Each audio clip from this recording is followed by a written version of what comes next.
Now, Yeah.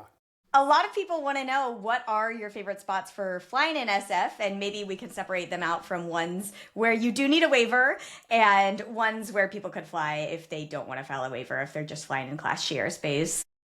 Sure. And I have videos for some of this because I get so many of these questions on Instagram. In the back, right? My DMs are always, I can't answer them all the time, but I do my best. But so I put together some of these. My channel's nothing like yours is popular, but I got a few hundred subscribers or whatever. And it's really local. So just so you know, that's I think Thurber underscore shots is the YouTube channel. So I Okay. talk about these locations. But yes, I'm happy to go over several locations where you can fly legally, right?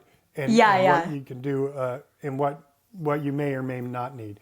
We mentioned Yerba Buena Island. This is a great location, right? Or Treasure Island, right? So either of those there. Of course, right there at the top, you have a no-fly zone around. You got to be careful of that. DJI used to, right, as you probably know, it used to geofence. It no longer does it. So people can go zipping over that even when they shouldn't. That's what people do is their own business. I would never ever report anybody, by the way. That's not my thing. I don't care who it is, my worst enemy. I just don't do it. But if people want to hear what I have to say, I will remind them, there's reasons that we have geofencing around these areas, right? So if it's there and it's geofenced, I would just encourage people to stay away from it. There's certainly ways to get around fly around those areas. So that's a great location, either on the Okay. island, Treasure Island, down there's the new park now. I have yet to see it. And then there's the top where people park up there. You can fly around that, just stay around the geofence. So I can keep going. You want me to keep going? Yeah, I would love Yeah. maybe like two or three other quick hit spots of good places in Okay. SF. Yeah, there's a spot. Geez, I can think of the name of it. I have the name of my video, but Sausalito is a great spot. Let's put it this way: Yes, love it.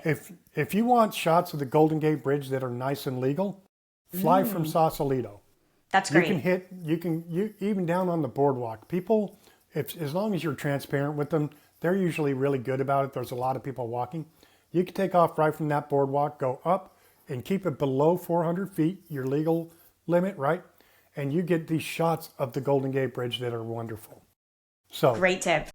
Sausalito, it's legal. They have an ordinance you can't fly after dark in Sausalito. It's Well, a interesting. Okay. city ordinance. Yeah, these cops, I talked to all of them.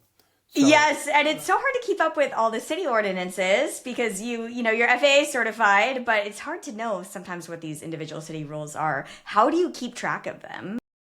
Well, okay, and we broached this in that conversation about the yacht race, and I was really glad you brought that up because what most pilots are going to do, they're going to just open up the AirAware app, and they're going to look for a TFR. Is there a TFR? Most responsible pilots. If there's a TFR, flat out, unless you have a waiver, don't do it. DHS is on hand. I have a relationship with DHS, so before I fly any big event or whatever, I reach out to them. I have a contact. I'm like, hey, they whitelist my drone and I can go. So, Okay. but if there's a TFR, even with DHS, it doesn't matter. You don't do it, right? So that's how we navigate that. We're looking for that. The other thing, as you mentioned, are parks. These parks are not necessarily labeled on those. So you have to be careful. I want to use that example of the yacht race because I wasn't at the park, but I was near the park, right, the Palace of Fine Arts. That's the city. You have to have wet permits to fly in the park. But if you take off now across the street, down the block, go up, Amazing. you can fly over. That you are now in the jurisdiction of the FAA and not the parks. Very interested. They dictate where you take off and land from. They can say you cannot do that, and legally you cannot. But if you fly outside and then I use good judgment. I don't just fly right. I'm not blatant about it. So, but you're right. There's nuances, right? The parks, legally speaking, you have to get permission from SF Parks and Rec. As far as building up these relationships with all these different organizations, because it's SF Parks and Rec and then it's DHS and all of these things, is that just something that comes with time and you've done this enough? Or do you have any advice for other drone pilots who want to be able to have this access that you have?